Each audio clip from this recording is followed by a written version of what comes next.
Saudações em Cristo a todos que acompanham conosco o estudo diário da Bíblia. Ficamos agradecidos a Deus por Ele nos conceder mais um dia de vida e nos conceder estes momentos para juntos estudarmos a Sua Palavra. Agradecemos a todos vocês que estudam conosco e que compartilham esses estudos com outras pessoas.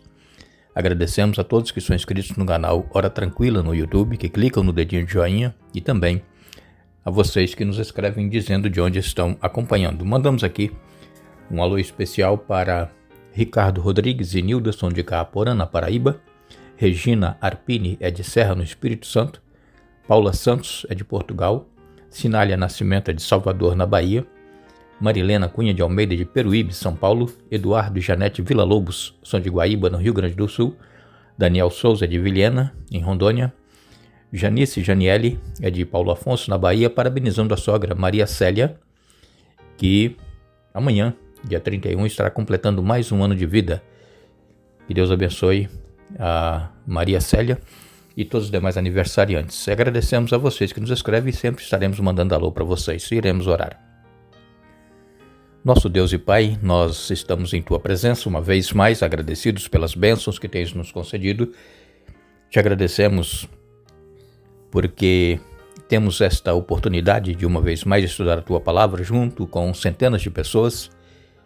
Que o Teu Espírito Santo esteja presente em nossa mente, em nosso coração, nos ajudando a entender a Tua Palavra, aceitá-la e colocá-la em prática em nossa vida. Abençoa, Pai, todos os que estudam conosco e que passam por momentos de dificuldades em suas vidas, todos que nos pedem orações, que confiem em Ti, que perseverem, não desanimem, e abençoe também os aniversariantes, em especial Maria Célia, que amanhã estará completando mais um ano de vida, e todos os demais, Pai. Nós pedimos que perdoe os nossos pecados em nome de Jesus. Amém. Ontem, no estudo que nós fizemos, falando sobre nossas desculpas que arranjamos para não irmos fazer a missão, no caso de Jonas, aqui uma das desculpas que ele teve era o medo. Não somente o medo de ser morto pelos assírios, mas também o medo de ele pregar e o povo não se converter. Então esse era um dos maiores medos que ele tinha, de que a mensagem não fosse aceita.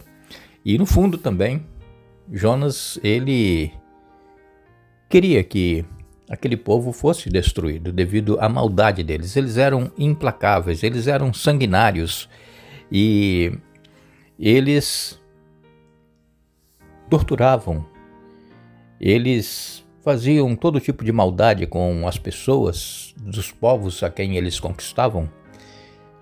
O povo assírio era realmente um povo muito mau.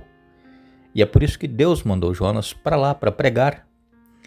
E quando Deus, irmãos, nos chama e nos manda, nós deveremos estar pronto a aceitar, porque mesmo a gente vendo a impossibilidade de alguém ser transformado, mas para Deus nada é impossível. E Ele também, Deus, nos capacita para nós fazermos o trabalho para o qual Ele está nos chamando.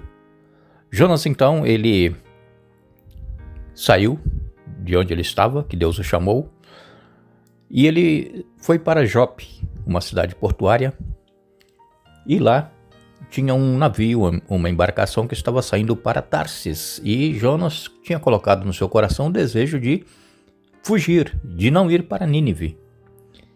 E Nínive ficava aí a cerca de uns 900 quilômetros de onde Jonas estava, já Tarsis ficava a 3.000 e poucos quilômetros de distância.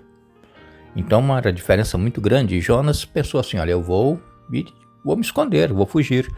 Agora, conforme, irmãos, nós temos na palavra de Deus muito claro, especialmente o Salmo 139, nos diz que não tem lugar nenhum que nós possamos nos esconder da presença de Deus.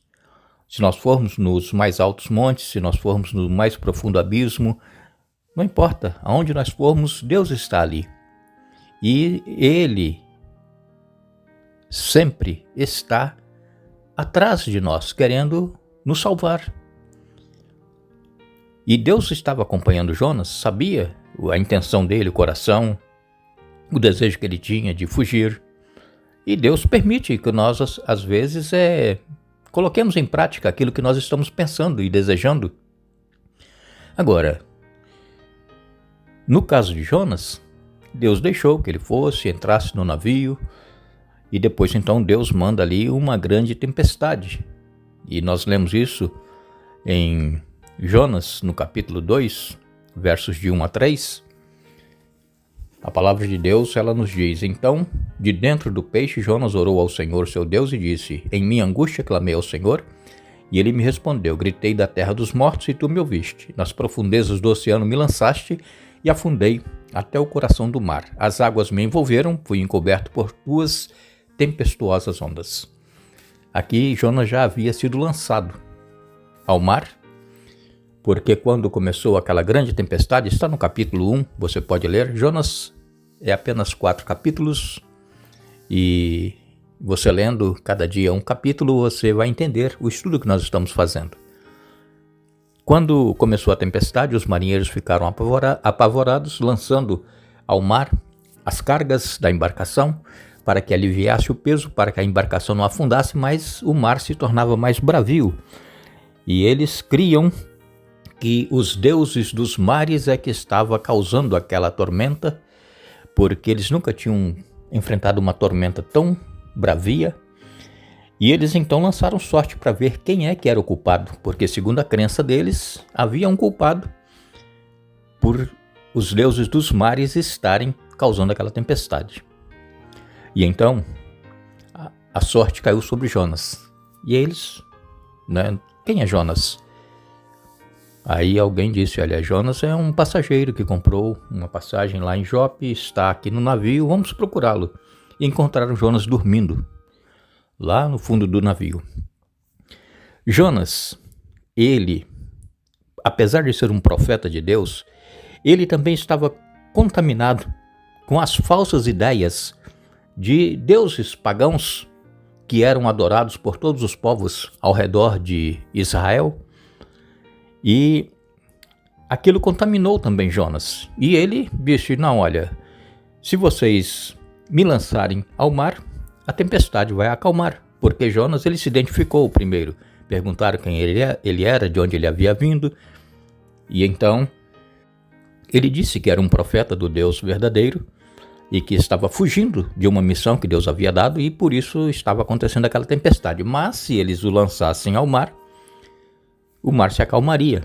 E isso ele já estava misturando a crença no Deus verdadeiro com a crença dos deuses pagãos que os marinheiros criam, e que eram os deuses dos mares que estavam causando aquela tempestade. Jonas foi lançado ao mar, e Deus, como ele sempre está atrás de nós, em busca de cada um de nós, querendo nos salvar e querendo também que nós façamos a missão que ele nos confia, ele então prepara um grande peixe para que Jonas fosse então engolido e levado até a praia para poder ir para Nínive pregar. Deus já sabia tudo o que ia acontecer. Jonas ia orar lá no ventre do peixe, essa oração que nós lemos aqui no capítulo 2, versos de 1 a 3. Jonas, ele sentiu que estava chegando o seu fim, que ele ia morrer. Estava lá dentro do lugar escuro, no estômago ali, nas entranhas de um grande peixe. Não via nada, somente aquele cheiro de peixe dentro do próprio peixe, aquela maresia que existe. E então Jonas clamei ao Senhor, quando ele viu que a sua vida estava se esvaindo, que ele ia morrer. Irmãos, não tem oração que Deus não responda. Não tem oração que Deus não envie uma solução. Nós não precisamos, às vezes, esperar que cheguemos ao limite para orar a Deus. Nós temos que estar sempre em comunhão com Deus, orando a Deus. Mas existem casos que nós, às vezes, não temos aquela comunhão costumeira com Deus, não oramos como deveremos orar. E então, quando a gente está numa situação devido a escolhas erradas que nós fazemos, decisões erradas, e nós vemos que está chegando o fim, o limite, não tem solução, nós clamamos a Deus, Deus ele está pronto a nos ouvir. Então, clame a Deus. Não sei qual é o problema que você está atravessando em sua vida, qual a situação, e clame a Deus. Coloque a sua vida nas mãos de Deus. Deus ele tem uma solução. E a solução para Jonas foi aquele grande peixe. E o peixe o levou até a praia e o vomitou ali. E Jonas ele disse nos capítulo 2, versos 7 a 10, que ele iria cumprir os seus votos. Diz ele aqui, a partir do verso 7, Jonas capítulo 2. Quando minha vida se esvaía, me lembrei do Senhor, e a minha oração subiu a ti em teu santo templo. Os que adoram falsos deuses dão as costas para as misericórdias de Deus. Eu, porém, oferecerei sacrifícios a ti com cânticos de gratidão e cumprirei votos, todos os meus votos, pois somente do Senhor vem o livramento. Então aqui ele faz a sua oração e diz que ele confia em Deus e que Deus o ouviu e que ele iria cumprir os seus votos. Então Deus faz com que Jonas é vomitado na praia. Ontem eu disse para vocês que foi na praia de Nínive, mas Nínive não tem praia. Eu me equivoquei aqui, devido à gravação que nós fazemos, é praticamente ao vivo, nós não temos cortes, e então foi vomitado numa praia e de lá ele se dirigiu até Nínive para pregar. A palavra de Deus nos diz em Salmos 24, verso 1, que Deus, ele tem o controle sobre todas as coisas, porque a Deus pertence a terra e a sua plenitude. Então os animais todos estão sob controle de Deus. E Deus encaminhou esse peixe para a praia, para que Jonas fosse vomitado e então fosse para Nínive. Quando nós lemos em Tiago, capítulo 1, no verso 27, nos diz a palavra de Deus: a religião pura e verdadeira aos olhos de Deus, o Pai, é esta: cuidar dos órfãos e das viúvas em suas dificuldades e não se deixar corromper pelo mundo. Jonas estava corrompido pelas falsas ideias que havia entre os pagãos que criam nos seus deuses, e assim como também hoje nós poderemos estar sendo influenciados, sendo corrompidos por falsas ideias, corrompidos por aquilo que o mundo está colocando à nossa frente, e nós passamos então a ter falsas ideias a respeito do poder de Deus, do que Deus pode realizar por cada um de nós.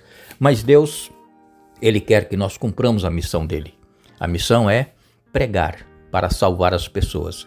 Nós, seres humanos, não temos poder de salvar ninguém, mas nós somos instrumentos de Deus nessa missão. Temos que testemunhar, viver aquilo que nós cremos e também falar do amor de Deus, que ele quer salvar a cada pecador. Todos têm o direito de aceitar ou rejeitar, mas eles precisam ouvir a mensagem que nós temos a dar ao mundo, que é: Deus nos ama, Deus amou o mundo de tal maneira que deu seu Filho unigênito para que todo aquele que nele crê não pereça, mas tenha vida eterna. Então, Deus deu o Filho amado, mas só o que crer e aceitar, caminhar com Jesus, é que será salvo. Nós queremos agradecer a todos vocês que estiveram conosco hoje, mais uma vez, estudando a Bíblia. Retornaremos amanhã para dar sequência ao estudo, mas não nos esqueçamos. Jesus, ele disse: portanto, ide, fazei discípulos, batizando-os em nome do Pai, do Filho e do Espírito Santo. Mateus, capítulo 28, verso 19. Que Deus nos abençoe.